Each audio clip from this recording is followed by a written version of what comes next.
तालुक्याचे सरपंच संतोष देशमुख यांची हत्या झाल्यानंतर आज जालना जिल्ह्यामध्ये मोठा मोर्चा काढण्यात आलेला आहे. आपण या ठिकाणी बघू शकता की जालना शहरातील आंबट चौफुली या ठिकाणी हा मोर्चा पोहोचलेला आहे.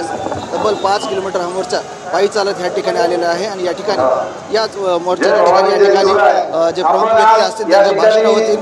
यामध्ये प्रामुख्याने आपल्यासोबत या ठिकाणी बघू शकता की जरांगे पाटील या मोर्चात सहभागी झालेले आहेत आणि ते या ठिकाणी या मोर्चात पायी चालत आलेले त्यांची तब्येत बरोबर नव्हती, बरोबर नाही किंवा आरोग्य व्यवस्थित नव्हतं असं त्यांनी सांगितलं होतं. परंतु त्यांनी 5 किलोमीटर पायी केले आणि ते मोर्चामध्ये या ठिकाणी आले. तर ते कार्य मराठा समाज आहे त्यांच्यासोबत या ठिकाणी खाली बसले, डोक्याला गमछा बांधलेला आहे, ते खाली या ठिकाणी बसलेत. आपण जरगे पाटलांची संवाद साधूया.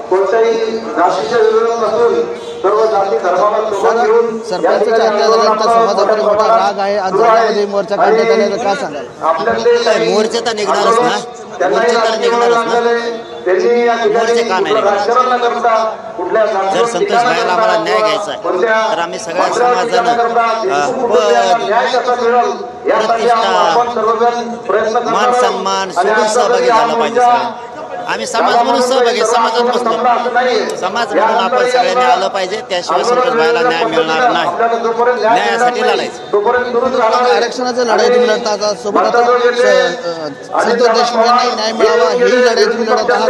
परंतु सरकार कुठे कमी पडत नाही काय? कारण अजूनही एक आरोपी फरार आहे, अजूनही यश आलेलं नाही पूर्ण सरकारने आणि मुख्यमंत्री देशमुख यांना सांगितलंय की एकाला एकाला समाजाने विश्वास ठेवलाय म्हणून समाज शांत आहे, मराठा शांत आहे. समाज सूर्यवंशीला सुद्धा न्याय मिळाला पाहिजे. आम्ही लढणार आहे. जर आमच्या संतोष भाई अशी एकही आरोपी सुटला त्यांचा हत्यारा तरी मग मात्र सुट्टी नाही सरकार. सोमनाथ सूर्यवंशींना सुद्धा न्याय मिळाला पाहिजे. यासाठी प्रचंड मोठं आंदोलन कुठल्या काळात उभं केलं जाणार. असं म्हटलं की 25 तारखेचं उपोषण झाल्यानंतर धनंजय मुंडे कायदेशीर लढाई काय असणार आहे नेमकं? नाही, आता ते 25 तारखेचं उपोषण झाल्याच्या नंतर बघूया. कायदेशीरच ना. गरिबाचा लेकरू देशमुखांना मारून सुद्धा त्याचं पोटच भरलं नाही, आणखीन जातीय तेढ निर्माण करतोय, लाभार्थी टोळी उठवतोय. ठीक, बघू. धनंजय मुंडेंचे समर्थक वेगवेगळ्या जिल्ह्यामध्ये आंदोलन करतायत, पोलीस स्टेशनसोबत आंदोलन करतायत आणि त्या ठिकाणी तुमच्यावर गुन्हे दाखल केले जात आहेत. जाणून बुजून ते षडयंत्र रचलंय त्यानं त्या धनंजय आणि आरोपीची पाठराखण करायची सांगितली. त्याचा खोलात पाहिजे तो जाणून बुजून करतो. धन्यवाद.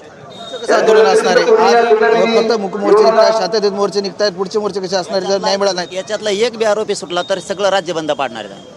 एक बी सुटला तरी पण पूर्ण राज्य बंद पाडणार, सोडणार नाही. आणि 25 जानेवारीला गोरगरीब मराठ्यांना न्याय मिळावा म्हणून आमरण उपोषण सुद्धा अंतरवले. दोन्ही बी गरिबाच्या न्यायासाठीचे आणि झुंजणारे लढणारे होते. मनोज जरांगे पाटील आणि जे आरोपी पकडले जातील त्यांच्यावर योग्य कारवाई केली नाही आणि किंवा त्यांना योग्य शिक्षा दिली नाही असे जरांगे पाटील.